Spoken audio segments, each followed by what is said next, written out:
আমরা সিলেট বিভাগের দুইটা জেলা, সিলেট জেলা এবং সুনামগঞ্জ জেলার পাথর কোয়ারি বিষয়ে একটা মিটিং করেছি। এখানে পরিবেশ সংরক্ষণ করে এবং খনিজ সম্পদ আইন বিধিমালা সবগুলো যথাযথভাবে অনুসরণ করে এবং যেগুলো ইকোলজিক্যালি ক্রিটিক্যাল এরিয়া ডিক্লেয়ার করা হয়েছে, জাফলং যেমন, এগুলো ব্যতীত বাকি সব জায়গায় কিভাবে সীমিত আকারে এই পাথর কোয়ারিগুলো ইজারা প্রদান করা যায় সে বিষয়ে সিদ্ধান্ত নেওয়ার জন্য মিটিংগুলো হয়েছে।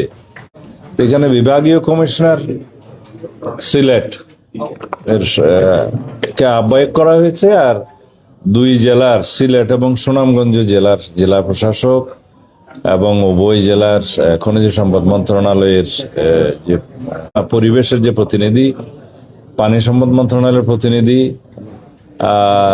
জিওলজিক্যাল সার্ভের উপরে বাংলাদেশের একজন অধ্যাপক শাহজালাল বিশ্ববিদ্যালয়ের প্রতিনিধি থাকবে এবং মিনারেল রিসোর্সেস মিনিস্ট্রির একজন ডাইরেক্টর এই বিষয়ে সেখানে সদস্য থাকবে এবং কমিটি প্রয়োজনে আরো এক্সপার্ট যদি কোঅপ্ট করতে চায় সে সুবিধা রাখা হয়েছে। তারা বসে ফিজিক্যালি স্পটগুলো দেখে যে নদীগুলো সিলট্রেট হয়ে যাচ্ছে ইন্ডিয়া বাংলাদেশ বর্ডারে, যেখানে ওয়াটার ব্যারিকেড হয়ে যাচ্ছে, পাথর এবং বালি জমা হয়ে, সেগুলো পরীক্ষা করবে। আর যে সমস্ত জায়গায় নদী ভাঙ্গনের কারণে আমাদের সীমান্ত পরিবর্তন হয়ে যাচ্ছে সেটা পরীক্ষা করবে।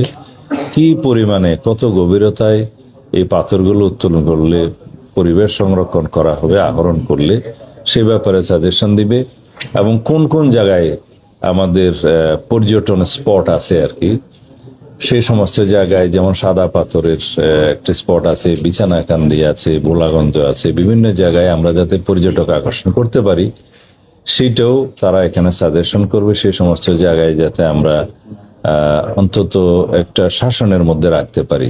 আইন শৃঙ্খলা বাহিনীর ভূমিকা আছে এখানে, 2 এসপিকেও সেখানে মেম্বার হিসেবে রাখা হয়েছে, যাতে দুর্বৃত্তায়ন না হয় এবং পাথর লুট না হয়, সেগুলো তারা সাজেস্ট করবে। এই সমস্ত বিষয় বিবেচনায় রেখে আমরা একটা এই পাথর সংক্রান্ত, পাথর আহরণ এবং পরিবেশ সংরক্ষণ এবং আইন শৃঙ্খলা নিয়ন্ত্রণ, এই বিষয়ে আমরা কিছু নীতিগত সিদ্ধান্ত নেওয়ার বিষয়ে বসছিলাম।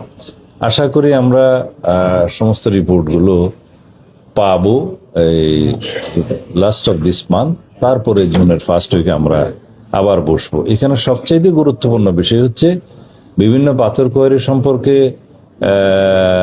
আমাদের হাইকোর্ট ডিভিশনের 2-1টি অর্ডার আছে, জাজমেন্ট আছে, একটা সুপ্রিম কোর্টেও পেন্ডিং আছে, আর অন্যান্য পর্যায়েও যদি কোনো মামলা থাকে সেই বিষয়ে 2 জেলা প্রশাসক সমস্ত মামলাগুলোর বিষয়ে অ্যাটর্নি জেনারেল অফিস থেকে তারা তথ্য সংগ্রহ করবে, ল মন্ত্রণালয়, আইন মন্ত্রণালয়ের সাথে যোগাযোগ করে এই মামলাগুলো নিষ্পত্তির জন্য ব্যবস্থা নেবে এবং তার অগ্রগতি কি হলে আমাদেরকে পরবর্তী মিটিংয়ে জানাবে।